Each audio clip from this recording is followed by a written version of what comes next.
कौशल समय से शुरू करने के लिए आप सभी को बधाई। अपनी कक्षा में कौशलम के दूसरे सत्र के साथ उत्साह जगाने के लिए तैयार हो जाए। यह सत्र 30 मिनट का है और इसमें आपको आवश्यकता होगी वर्कबुक, कॉपी, पेन और बहुत सारे उत्साह की। सत्र 2 में विद्यार्थी अपनी रुचियां पहचानेंगे और कहानी के युवाओं की तरह 3 प्रोजेक्ट आइडिया सोचेंगे।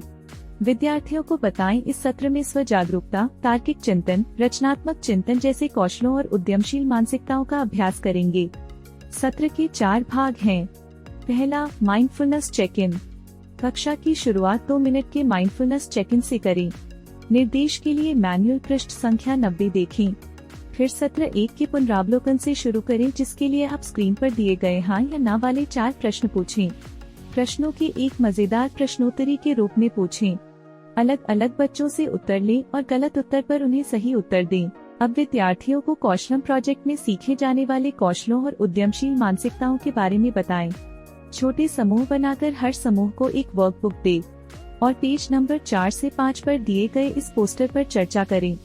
उन्हें बताएं कि कौशलम प्रोजेक्ट के दौरान वे कक्षा में और कक्षा के बाहर की गतिविधियां कर इन कौशलों और उद्यमशील मानसिकताओं का अभ्यास करेंगे।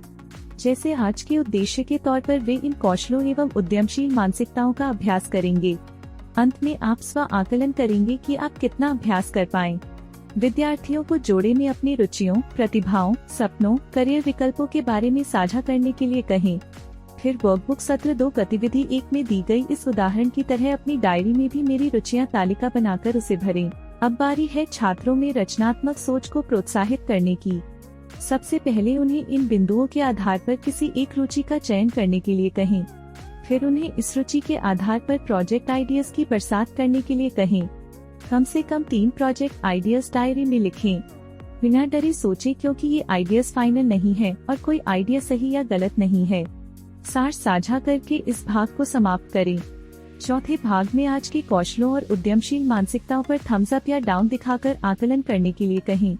कक्षा में सुनिश्चित करें कि बच्चों को स्व आकलन समझ में आ रहा है और उनकी कोशिश की प्रशंसा करें। इसी तरह आगे अभ्यास करते रहने के लिए प्रोत्साहित करें। सत्र 2 के लिए मैनुअल पृष्ठ संख्या 6 से 9 देखें। शुभकामनाएं।